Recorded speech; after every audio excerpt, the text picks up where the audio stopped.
नमस्कार. आपला आज मराठीचा दुसरा चॅप्टर, दुसरा टॉपिकवरती आपण सुरुवात करूया. भाषा भाषा भाषा आणि भाषेची मूळ रचना या टॉपिकवरती सुरुवात करूया. आपण पहिल्या व्याख्या समजून घेऊया. भाषेमध्ये कोणत्या कोणत्या व्याख्या आहेत, काय आहेत त्यामध्ये उल्लेख केलेल्या नसतील तर त्या तुम्ही ऐकून समजून घेण्याचा प्रयत्न करा.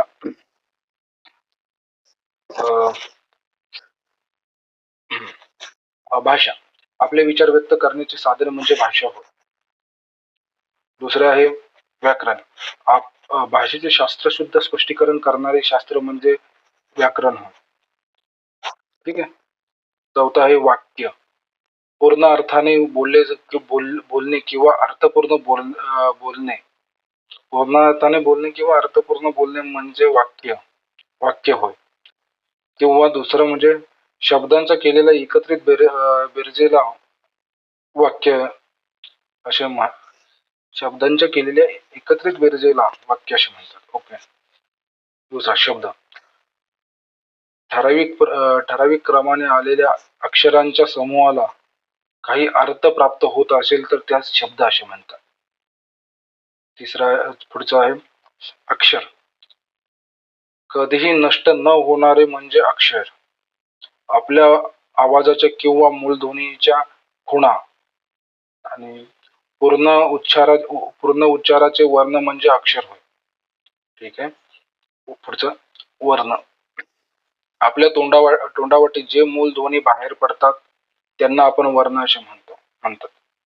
वर जे वर्ण उच्चारताना जिभेचा कोणताही भाग मुखातील कोणत्याही भागाला स्पर्श न करता किंवा मुखातील कोणत्याही भागाला स्पर्श करत नाही त्याला स्वर असे म्हणतात. स्वर स्पष्ट उच्चाराचे वर्ण. स्वर हे स्पष्ट उच्चाराचे वर्ण असतात. व्यंजन. जे वर्ण उच्चारताना जिभेचा कोणताही भाग मुखातील कोणत्याही भागाला स्पर्श करत असतील तर त्यास व्यंजन असे म्हणतात. व्यंजन हे अस्पष्ट उच्चाराचे वर्ण असतात. ठीक आहे. आता एक उदाहरण स्वरादी म्हणजे असे स्वरादी. आणि पुढचं काय स्वरादी. स्वर हे आहे ज्याच्या आधी त्याला स्वरादी म्हणतात. व्यंजनाच्या स्वरादी म्हणतात.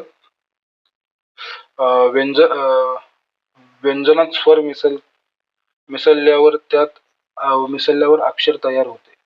हे व्यंजनात स्वर मिसळल्यावर अक्षर तयार होते. ठीक आहे. उदाहरण एक आहे आपलं, सीमा अभ्यास करते. हे एक वाक्य आहे. यामध्ये स्मिता अभ्यास करते हे वाक्य आहे. स्मिता अधिक अभ्यास अधिक करते हे शब्द आहेत. स्मी अधिक ता हा अक्षर आहेत. स अधिक म अधिक ई अधिक त अधिक आ हे वर्ण आहेत. स हा व्यंजन आहे. म हा व्यंजन आहे. ई हा स्वर आहे. त हा व्यंजन आहे आणि आ हा स्वर आहे. असं सर्व मिळून स्वर आणि व्यंजन एकत्र योग्य क्रमाने एकत्र येऊन शब्द तयार होतात. तसेच शब्द एकत्र येऊन एक अर्थपूर्ण वाक्य तयार होतं. ठीक आहे. वर्णमालेचे वर्गीकरण स्वर आणि स्वरादी.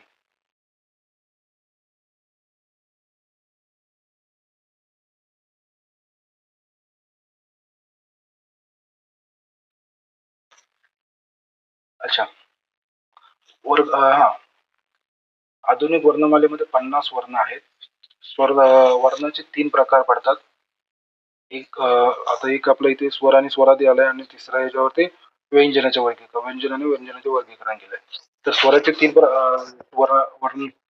वर्णमालिकेचे 3 प्रकार, वर्णांचे 3 प्रकार पडतात. एक स्वर, एक स्वरादी आणि एक व्यंजन. 12 स्वर आहेत. एक स्वरादी 2 आहेत आणि व्यंजन हे 34 आहेत. 12 स्वर हे अ आ इ ई उ ऊ ए ए ऐ ओ औ अम ओ औ आणि रू रू. आणि दुसरं आहे स्वरादी एकूण 2 आहेत. त्यामध्ये अ, जुन्या वर्णमालिकेनुसार 2 आहेत आणि आधुनिक वर्णमालेनुसार 4 झालेले आहेत. जुन्या वर्णमालेमध्ये अम आणि अहा हे स्वरादी होते आणि आधुनिक वर्णमालेमध्ये 2 जे ऍड झालेले आहेत, जे आले आहेत ते अ आणि अ आहेत.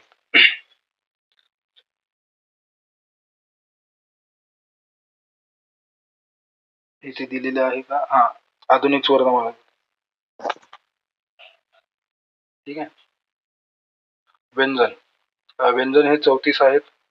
त्यामध्ये क ख ग ड क ख ग घ ङ च छ ज झ ण त ट ठ ड ढ न त द त थ द ध न प फ ब भ म य र ल व श श स ह ळ. आणि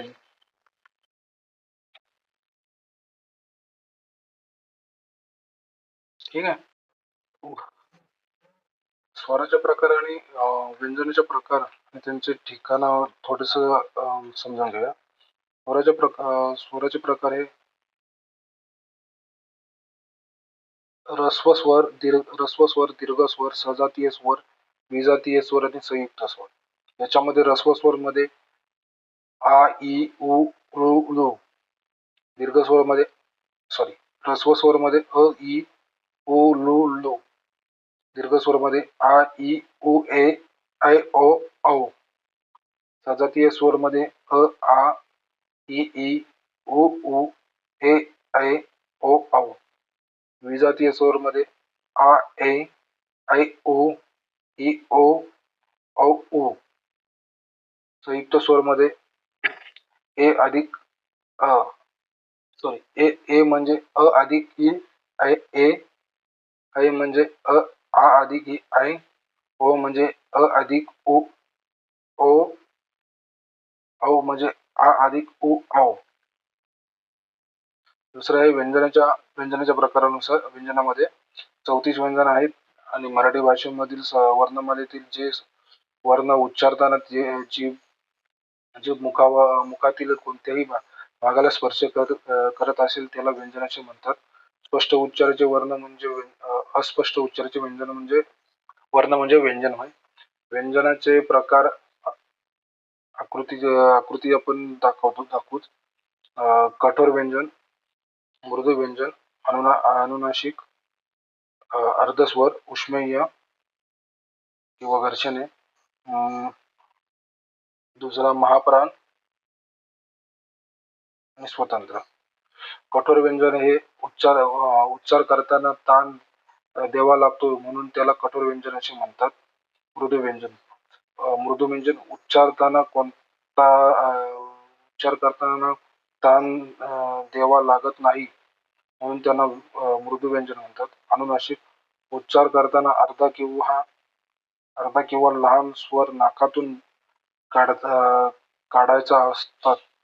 काढायचा असतं त्यामुळे त्यांना अनुनासिक म्हणतात. अनु म्हणजे लहान आणि नाशिक म्हणजे नाक. म्हणजे नाशिक शहराला सुद्धा नाक नाव ह्याच कारणामुळे पडलंय की तिथे शूर्पणखेचं नाक कापलेलं आहे.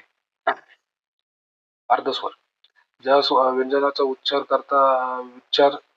स्वरासारखा येतो. उदाहरणार्थ य, र, ल, व, ल, व.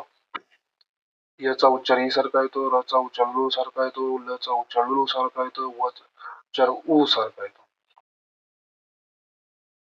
व्यंजनाच्या वर्गीकरण आणि प्रकारांमध्ये जर पाहायला गेलं तर कठोर व्यंजन, कठोर, मृदू, अनुनासिक, अर्धस्वर, उष्णेय, महाप्राण आणि स्वतंत्र वर्ण. कठोर म्हणजे जे उच्चार करताना कठोर म्हणजे ताठर स्वरूपाचे घशातून आवाज येऊन बोलले जातात ते कठोर. मृदू म्हणजे जे सौम्य स्वरूपामध्ये जे बोलले जातात ते मृदू स्वर. जे अनुनासिक म्हणजे जे नाकाच्या वाटे बोलले जातात, नाकाच्या वाटे ज्यांचा उच्चार होतो ते अनुनासिक आहे. तिसरं म्हणजे अर्धस्वर, जे स्वर स्वरांचा उच्चार ज्या व्यंजनांचा उच्चार अर्ध्या स्वरासारखा येतो ते. उष्मेय म्हणजे जे बोलताना तोंडातून हवा बाहेर फेकली जाते, हवा बाहेर फेकली जाते, जी तोंडाला घर्षण करत हवा बाहेर फेकली जाते, त्याला उष्मेय म्हणतात.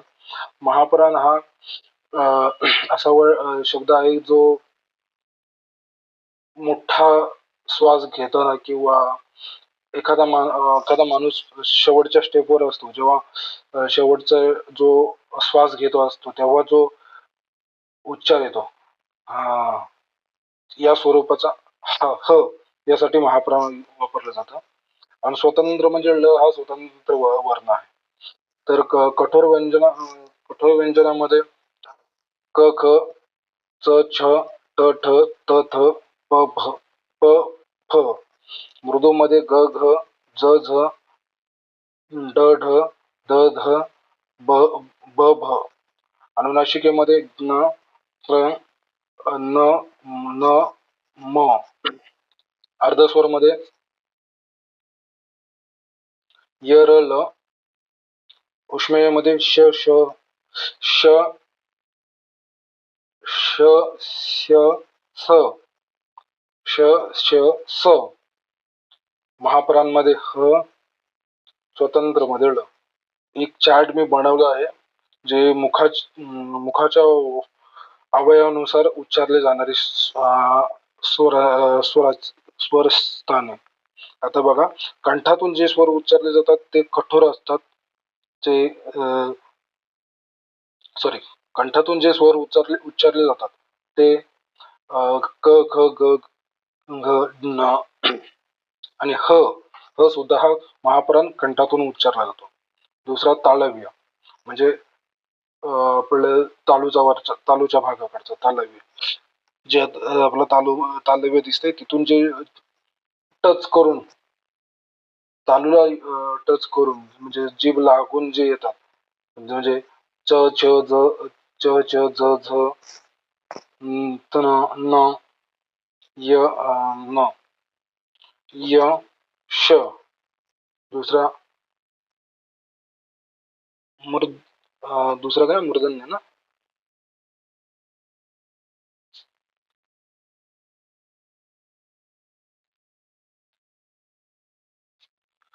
तिसरा आहे मूर्धन्य. तालूच्या मागील भाग म्हणजे कंठ आणि तालूच्या जे मधील भाग आहेत तिथून. तालव्य म्हणजे दाताच्या मागचा भाग.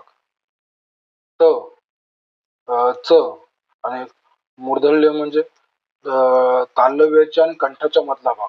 ट ठ ड ढ न य र श. त्यानंतर काय दंतव्य म्हणजे दाताला जे लागून स्वर येतात. त त त थ द ध न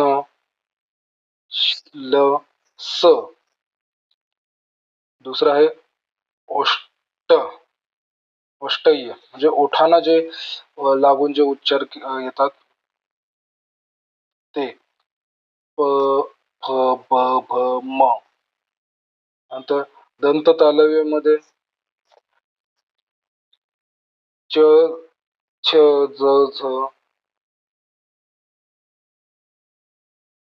नंतर काय कंठ तालव्य म्हणजे घसा आणि याच्यामध्ये ए आय कंठकोष्ठ ओ कंठ आणि ओठ कंठोष्ठ ओ औ. दंतोष्ठ म्हणजे दात आणि व व व हे दात आणि व मध्ये दंतोष्ठ. ओके. स्वरामधलं जर बघायला गेलं तर कंठामध्ये अ आ, तालव्यामध्ये इ ई, मूर्धन्यामध्ये रोंग, दंतव्य म्हणजे रोंग, ओष्ठव्य मध्ये उ उ. ठीक आहे. तुर्तास धन्यवाद. मिळूया पुढच्या लेक्चरमध्ये.